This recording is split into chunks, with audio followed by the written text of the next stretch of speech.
Study IQ IAS, अब तैयारी हुई अफोर्डेबल। साल था 2020। अमेरिका की सेंट्रल इन्वेस्टिगेशन एजेंसी की ऑफिशियल वेबसाइट पर ईगर टू सर्व नाम के इंटरनेट यूजर ने एक सवाल पूछा। मैं CIA ज्वाइन करना चाहता हूँ, लेकिन मैंने पास्ट में इलीगल ड्रग्स का कारोबार किया है, पर क्या मेरे पास CIA ज्वाइन करने का कोई और रास्ता हो सकता है क्या? दोस्तों, इस सवाल पर CIA ने जो जवाब दिया वो काफी चौंकाने वाला था। CIA ने कहा कि ऐसी किसी एक्टिविटी को एडमिट करने वाले हर इंसान के लिए CIA में जॉब अवेलेबल है, बस उसने ऐसा कोई सब्सटेंस बाइट पिछले कुछ सालों में खुद कंज्यूम ना किया हो। जरा सोचिए, ऐसे किसी इंसान के लिए किसी देश की इन्वेस्टिगेटिव एजेंसी में जॉब वैकेंसी हो सकती है क्या? लेकिन अमेरिका में तो है दोस्तों। दरअसल CIA ने ऐसा आंसर इसलिए दिया क्योंकि अमेरिका के इस इन्वेस्टिगेटिव एजेंसी को इलीगल ड्रग्स से उतनी प्रॉब्लम नहीं है। खुद इसी अमेरिकन एजेंसी के ऊपर अलग अलग टाइम पर इलीगल ड्रग ट्रैफिकिंग को सपोर्ट एंड प्रोटेक्ट करने के इल्जाम लगाए गए हैं, और इसे दो सबसे बड़े एग्जाम्पल यानी कि गोल्डन क्रिसेंट और गोल्डन ट्रायंगल के रूप में देखा जा सकता है। दोस्तों, ये वो एरियाज हैं जहां पर आज ओपियम की मदद से हेरोइन का प्रोडक्शन लार्ज स्केल पर होता है। यहीं से इलीगल ड्रग्स पूरी दुनिया में स्मगल किए जाते हैं, और अगर आप मैप पर गोल्डन क्रिसेंट और गोल्डन ट्रायंगल को देखेंगे तो इन दोनों के बीच इंडिया सैंडविच की तरह फंसा हुआ है। दोस्तों, इसी का समय समय पर फायदा उठाकर पाकिस्तान ने भारत के खिलाफ इस्तेमाल किया है, और देखा जाए तो पंजाब में इतने बड़े ड्रग प्रॉब्लम को पाकिस्तान ने इसी गोल्डन क्रिसेंट की मदद से क्रिएट किया है। स्वागत है आप सभी का स्टडी IQ में।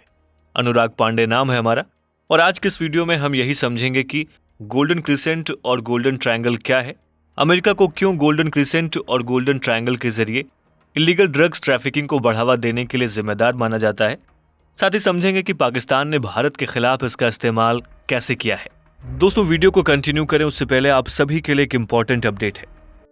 दरअसल IAS की तैयारी को और भी अफोर्डेबल एंड कॉम्प्रिहेंसिव बनाने के लिए स्टडी IQ आपके लिए लाया है P2I, that means prelims to interview program 2024। दोस्तों, इसके जरिए आप प्रीलिम्स, मेंस एंड इंटरव्यू यानी UPSC एग्जाम के तीनों स्टेज की तैयारी एक साथ कर सकते हैं। UPSC सिलेबस को कंसीडर करते हुए इस बैच में आपको लाइव क्लासेस के through basic to advance cover कराया जाएगा। साथ ही mentorship, test series, crash course, notes और बुक्स, ये सब कुछ भी आपको इस बैच में मिल रहा है। CIS live prelims to interview 2024 batch को अगर आप ज्वाइन करना चाहते हैं और आप AN लाइव कूपन कोड का इस्तेमाल करते हैं तो इस बैच की टोटल फीस 45,000 की बजाय आप इसे 29,999 का अवेल कर सकते हैं। इस बैच से रिलेटेड अधिक जानकारी के लिए आप स्क्रीन पर दिए गए नंबर पर कॉल कर सकते हैं, या फिर वीडियो के डिस्क्रिप्शन बॉक्स में दिए गए कोर्स से रिलेटेड PDF को भी डाउनलोड कर सकते हैं। दोस्तों, गोल्डन क्रिसेंट और गोल्डन ट्रायंगल वेस्टर्न एशिया और साउथ ईस्टर्न एशिया में मौजूद उस इलाके को कहते हैं जहां से लार्ज स्केल पर इलिसिट ड्रग्स प्रोड्यूस करके उसकी स्मगलिंग की जाती है। अगर आप मैप पर देखें तो गोल्डन क्रिसेंट अफगानिस्तान, ईरान और पाकिस्तान के वो माउंटेन एरियाज हैं जहां पर ओपियम की खेती की जाती है। दोस्तों, ओपियम के अलावा हैश भी इस इलाके में प्रोड्यूस होता है, और फिर इसे अलग अलग रूट्स के जरिए यूरोप और एशिया के बाकी हिस्सों में भेजा जाता है। देखा जाए तो आज गोल्डन क्रिसेंट में ज्यादातर ड्रग का प्रोडक्शन करने वाला देश अफगानिस्तान है, जहां दुनिया का लार्जेस्ट ओपियम का प्रोडक्शन किया जाता है। दोस्तों, इसी तरह से गोल्डन ट्रायंगल भी नॉन फार्मास्यूटिकल ड्रग प्रोडक्शन के लिए जाना जाता है। Golden triangle south eastern Asia में म्यांमार, लाओस और थाईलैंड के इंटरसेक्शन में मौजूद है, जहां रुआक और मिकांग रिवर आपस में मिलती हैं। दोस्तों, देखा जाए तो अफगानिस्तान के बाद गोल्डन ट्रायंगल एशिया का लार्जेस्ट ओपियम प्रोड्यूसर है, और म्यांमार के बारे में ये कहा जाता है कि वो दुनिया की दूसरी सबसे बड़ी ओपियम प्रोड्यूसिंग कंट्री है।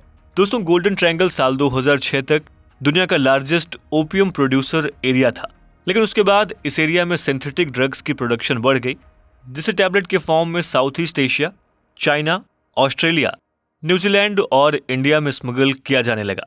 दोस्तों, इसीलिए यहाँ पर ओपियम का प्रोडक्शन अफगानिस्तान के कंपैरिजन में कम हो गया, लेकिन आर्टिफिशियल ड्रग्स ने नशे के कारोबार का काम नहीं होने दिया।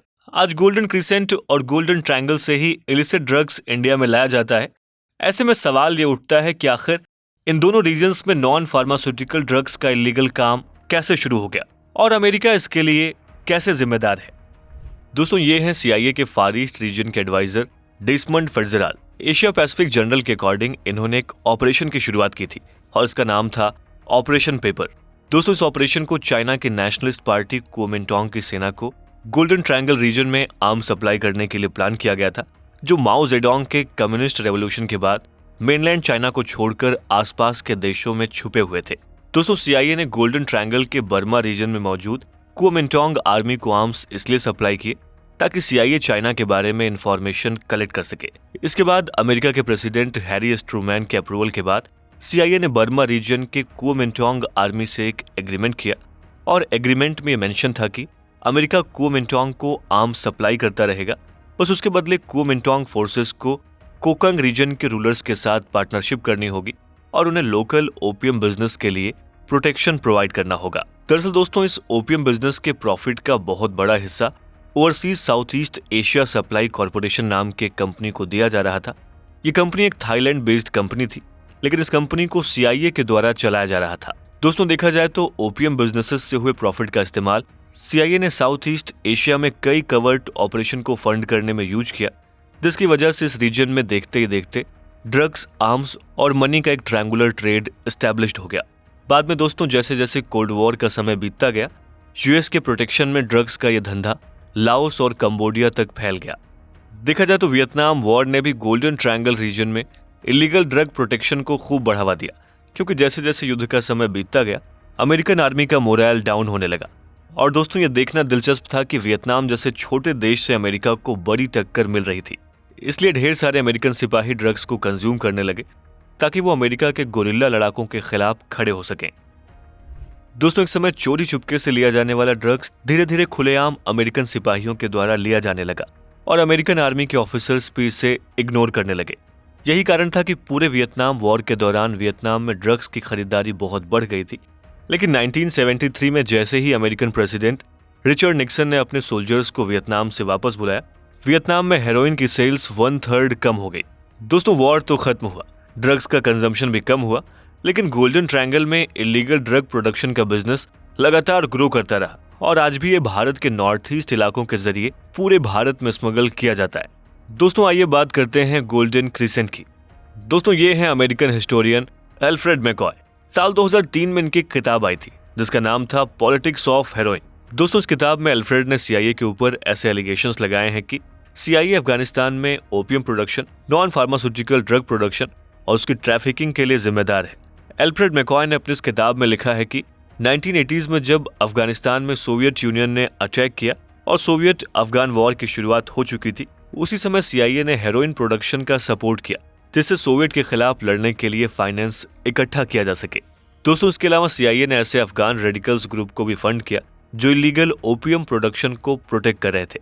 देखा जाए तो अफगान वॉरियर्स कम्युनिज्म और सोवियत यूनियन के खिलाफ लड़ रहे थे और बाद में दोस्तों वही हुआ जो अमेरिका चाहता था, यानी सोवियत के अफगानिस्तान के खिलाफ वॉर में हार हुई और सोवियत यूनियन टूट गया। लेकिन दोस्तों, ऐसा नहीं है कि इसके बाद अमेरिका ने अफगानिस्तान में ओपियम प्रोडक्शन को सपोर्ट करना बंद कर दिया, बल्कि ऐसा कहा जाता है कि साल 2001 में जब अमेरिका ने अफगानिस्तान पर कब्जा किया था तब पूरे अफगानिस्तान में सिर्फ 185 टन ओपियम का प्रोडक्शन होता था। लेकिन साल 2003 में यानी अमेरिका के कब्जे के 2 साल बाद ही अफगानिस्तान से दुनिया का 2/3 ओपियम प्रोड्यूस होने लगा। दोस्तों, इस दौरान अफगानिस्तान के 31 प्रोविंसेस में से 28 में 80,000 हेक्टेयर की जमीन पर अफीम की खेती की जाने लगी थी और देखा जाए तो इस काम में अफगानिस्तान के 17 लाख लोग लगे हुए थे। दोस्तों, आपको जानकर हैरानी होगी कि 2021 में जब अमेरिका ने अपनी आर्मी को अफगानिस्तान से विड्रॉ किया, उस समय तक अफगानिस्तान दुनिया का सबसे बड़ा ओपियम प्रोड्यूसर बन गया था, जहां से दुनिया का 80% ओपियम प्रोड्यूस किया जाने लगा। दोस्तों, इलीगल ड्रग्स ट्रैफिकिंग के लिए अमेरिका और CIA के कनेक्शन को हम न्यूयॉर्क टाइम्स की 2010 में पब्लिक हुई इस रिपोर्ट का भी रेफरेंस लेकर समझ सकते हैं, जिसमें यह बताया गया है कि अफगानिस्तान का सबसे खतरनाक ड्रग लॉर्ड हाजी जुमा खान लंबे समय तक अमेरिका और CIA का इन्फॉर्मर था और कहा जाता है कि बगैर CIA के सपोर्ट से हाजी जुमा खान का इतना बड़ा ड्रग लॉर्ड बनना पॉसिबल नहीं था। देखा जाए तो ये सारी बातें इसी ओर इशारा करती हैं कि अमेरिका ने 1980 से लेकर 2021 तक अफगानिस्तान में इलीगल ड्रग प्रोडक्शन और उसकी ट्रैफिकिंग को प्रोटेक्शन दिया है। और दोस्तों, अफगानिस्तान का यही opium production golden crescent area के एग्जिस्टेंस में आने की बड़ी वजह है, जहां से ड्रग्स को दुनिया के अलग अलग इलाकों में तो भेजा ही जाता है, साथ ही पाकिस्तान जैसे देश का भी हिस्सा गोल्डन क्रिसेंट में इन्वॉल्व है और पाकिस्तान इसका इस्तेमाल इंडिया के खिलाफ करता रहता है। दोस्तों, आइए अब ये समझते हैं कि कैसे पाकिस्तान गोल्डन क्रिसेंट को इंडिया के खिलाफ यूज करता है। दोस्तों आप मैप पर देखें तो ईरान, अफगानिस्तान और पाकिस्तान के लैंड रूट से हेरोइन, पॉपी, ओपियम और सिंथेटिक ड्रग्स इंडिया में एंटर करता है। और ये बात हम सब जानते हैं कि इंडिया पाकिस्तान से 3323 किलोमीटर का लंबा लैंड बॉर्डर शेयर करता है और इनमें से कई इलाके ऐसे हैं जहां पर फेंसिंग तक नहीं हुई है। साथ ही कई बॉर्डर एरियाज रिवर या फिर डेजर्ट से लगे हुए हैं, जिनके जरिए पाकिस्तान के स्मगलर भारत में इलिसिट ड्रग्स की ट्रैफिकिंग करते हैं। दोस्तों ऐसा कहा जाता है कि पाकिस्तान से बीते एक डेकेड में ड्रग ट्रैफिकिंग का ग्राफ काफी बढ़ा है, जिसका सबसे ज्यादा असर पंजाब में देखने को मिला है। दोस्तों आइए समझ लेते हैं कि ड्रग ट्रैफिकिंग का पंजाब पर क्या असर पड़ा है। दोस्तों पीजीमर चंडीगढ़ ने 2022 में एक स्टडी कंडक्ट करवाई थी, जिसमें यह पाया गया था कि पंजाब की 15.4% पॉपुलेशन ड्रग्स की शिकार हो गई है। यानी पंजाब में 30 लाख से ज्यादा लोग ड्रग्स लेते हैं। और स्टडी में यह भी बताया गया कि पंजाब में बड़ी संख्या में लोग इंजेक्शन के जरिए ड्रग्स लेते हैं, जिसमें से 20% लोग HIV पॉजिटिव पाए गए हैं। आज पंजाब का ये ड्रग प्रॉब्लम कितना बड़ा हो चुका है, इसे आप एनसीबी की रिपोर्ट से समझ सकते हैं। दोस्तों एनसीबी की 2017 की रिपोर्ट में यह बताया गया है कि 2007 से 2017 तक पूरे देश में टाइम पर ड्रग की डोज न मिलने के कारण 25,000 लोगों ने सुसाइड कर लिया। और देखा जाए तो सुसाइड करने वाले लोगों में 74% लोग पंजाब से थे।